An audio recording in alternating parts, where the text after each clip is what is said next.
escape this snowstorm, guys.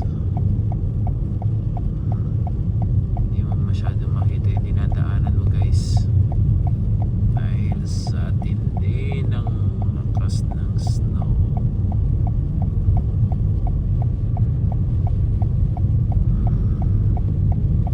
Ingat tayo mga guys. 5 to 10 millimeter of snow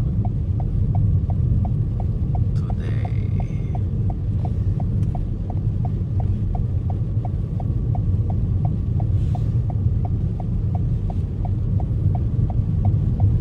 Grabe guys, sobrang lamig.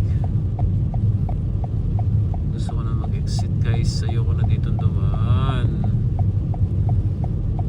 Choice guys, ito lang yung pwede kong daanan kasi both sa mga exit dito sa sa Canada, sa Nova Scotia, wala pa, hindi pa sila nagpa-plow, so I need to wait so long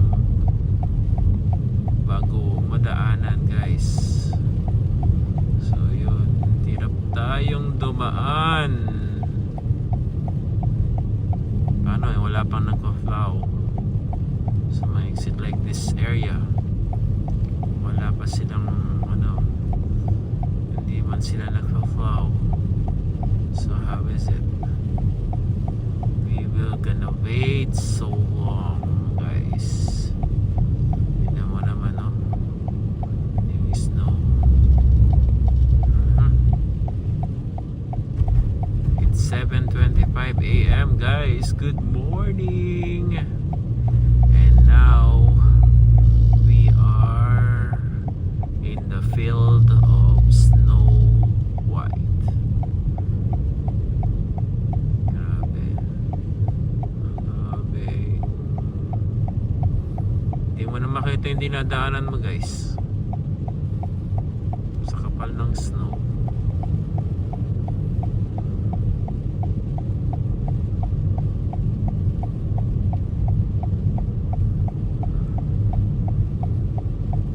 Sobrang dulas niyan guys, kaya ingat tayo mga guys, masyadong madulas yan, kaya be careful guys.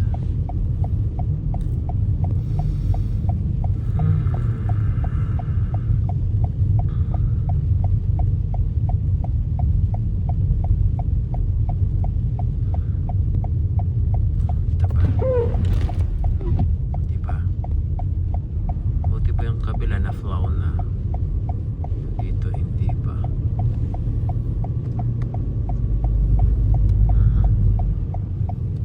So guys, ingat tayo sa pagdadrive. Itong nakakatakot dito guys, kapag winter, nakakatakot yung ganito guys, yung malakas yung yung snow, and then madulas yung daan. Yung pinaka worst, magkaroon pa ng black ice, yung pagtama ng brain sa lupa, yellow na kaagad.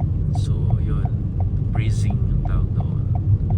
So yun ang pinaka worst, lalo na kapag nasa mahirap na sitwasyon like this. Imagine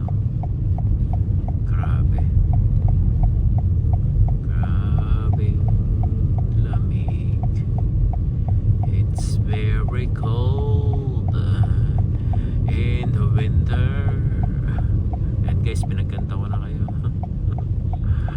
Ay nako, kasama ko pa naman si Papa Zing. Tulog siya guys. So inatid namin yung wife ko sa Windsor. It's almost 1 hour and 10 minutes kami nagbibiyahe guys. May hatid ko lang siya sa work, and then yun guys, walang katapusan yung sermon niya sa akin guys, kasi gusto niya mag-drive.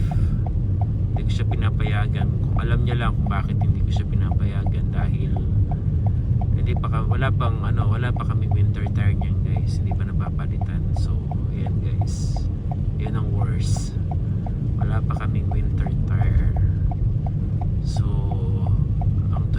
nila nung nagpa-schedule kami nung November 28, mali daw yung size. So naghintay tayo ng almost 1.5 hour yata yun, or 1 hour something. Kaso hindi napalitan yung gulong kasi wrong size daw. So sabi nila babalik na lang kami.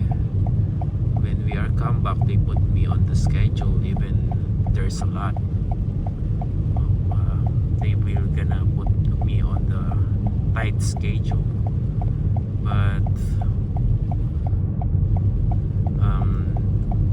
until now they don't call me, because they said they will gonna call me this last week, Monday or Wednesday, but they don't call me. So my wife called them and they don't respond. And after how many try, they will call her, or they call, she call again, and then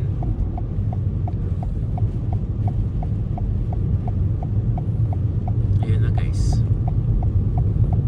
binigyan siya ng schedule na bago, December 16 again, diba?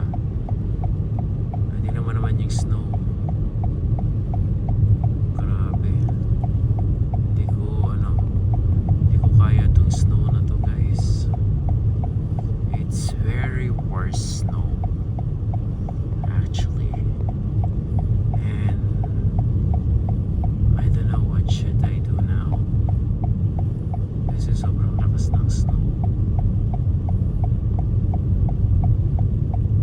Matindi yung snow na to guys, hindi mo na nakikita yung dinadaanan mo.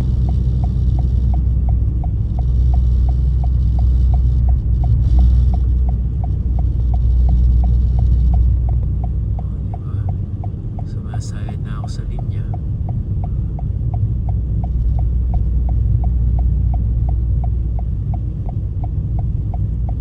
Grabe.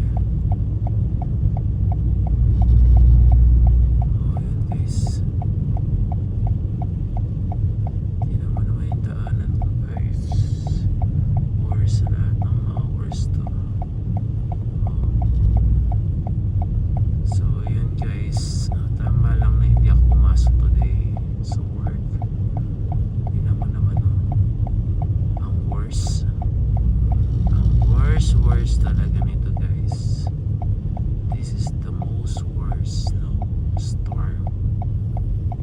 Guys, dahan-dahan lang yung mga sakit guys. Lalo na ako guys, kailangan ko magdahan-dahan. Kasi kung hindi ako magdadahan-dahan, wala, magiging worse talaga.